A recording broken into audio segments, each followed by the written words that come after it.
السلام علیکم محترم ناظرین و سامعین، آج ہم جس مسئلے کی طرف آپ کی توجہ مبذول کروانا چاہ رہے ہیں وہ بہت گمبھیر اور حساس معاملہ ہے۔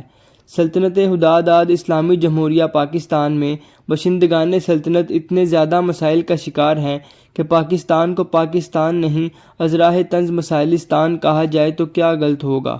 حقیقت تو یہ ہے کہ اس ملک کے باشندگان جتنے مسائل کا شکار ہیں وہ ان کو ذہنی مسائل میں مبتلا کرنے کے لیے کافی ہیں۔ مہنگائی کا طوفان، نکاسی آب کا نہ ہونا، جا بجا گندگی کے ڈھیر، بے روزگاری، لا اینڈ آرڈر کے مسائل، کیا کہیں اور کیا نہ کہیں، مگر جس مسئلے کی بات ہم کرنا چاہ رہے ہیں اس میں پاکستان کا ہر شہر اور ہر علاقہ متاثر ہے۔ وہ ہے چوہوں کی کثرت اور ہر علاقے میں آوارہ کتوں کے گول۔ پچھلے ایک عشرے سے آوارہ کتوں کی تعداد میں بے تحاشا اضافہ ہو چکا ہے۔ یہ کتے اپنی نسل کو بھی تیزی سے بڑھا رہے ہیں اور ہر علاقے میں گروہ در گروہ گھومتے رہتے ہیں، جا بجا گندگی پھیلا رہے ہیں اور کاٹتے پھرتے ہیں۔ آپ جانتے ہیں کہ کتے کے کاٹنے سے، خاص کر پاگل کتے کے کاٹنے سے، ایک انتہائی خطرناک عصبی بیماری ریبز ہو جاتی ہے جو کہ انتہائی خطرناک اور جان لیوا ہوتی ہے۔ اگر کتا کاٹے تو فوری طور پر اس بیماری سے بچاؤ کے انجیکشنز نہ لگوائے جائیں تو انسان کی موت واقع ہو جاتی ہے۔ اس بیماری کی ابتدائی علامات بخار، کمزوری اور بے چینی ہیں، لیکن جب یہ بیماری شدت پکڑتی ہے تو مریض ہائیڈروفوبیا، ایروفوبیا، ایکسٹریم کنفیوژن، نگلنے میں تنگی اور ضرورت سے زیادہ تھوک نکلنے جیسے امراض کا شکار ہو جاتا ہے اور آخرکار کوما میں جانے کے بعد چند ہی گھنٹوں یا دنوں میں موت کے منہ میں چلا جاتا ہے۔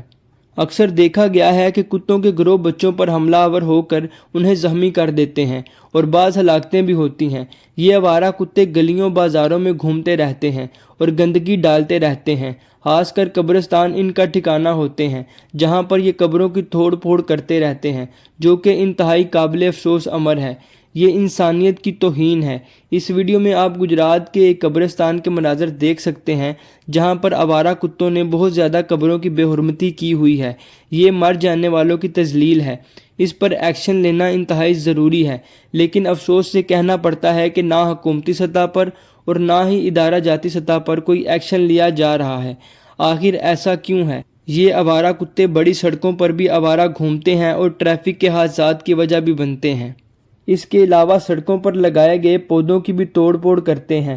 گجرات میں گلزار مدینہ روڈ، جی ٹی روڈ، شاہ جہانگیر روڈ، کچہری روڈ، بھمبر روڈ اور رحمان شہید روڈ پر جتنی بھی پلانٹیشن کی گئی ہے ان کی کیاریوں کو یہ آوارہ کتے خراب کر چکے ہیں۔ اس کے علاوہ یہ آوارہ کتے گرمی میں رہنے کے باعث جلدی امراض کا شکار ہو جاتے ہیں اور پھر اس بیماری کو انسانوں میں بھی منتقل کر دیتے ہیں۔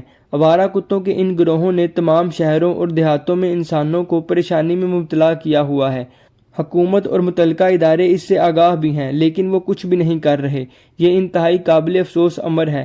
اس پر فوری طور پر توجہ دینے کی ضرورت ہے۔ حدیث میں آتا ہے کہ جس گھر کے دروازے پر یا باہر کوئی کتا بیٹھا ہو تو وہاں پر فرشتے نہیں آتے۔ گجرات شہر اور اس کے گرد و نواح میں یہ حالت ہے کہ ہر دروازے پر، ہر دکان پر اور ہر جگہ کتے مستی سے براجمان ہیں، گویا گجرات کے کسی گھر میں رحمت کے فرشتے نہیں آ جا رہے۔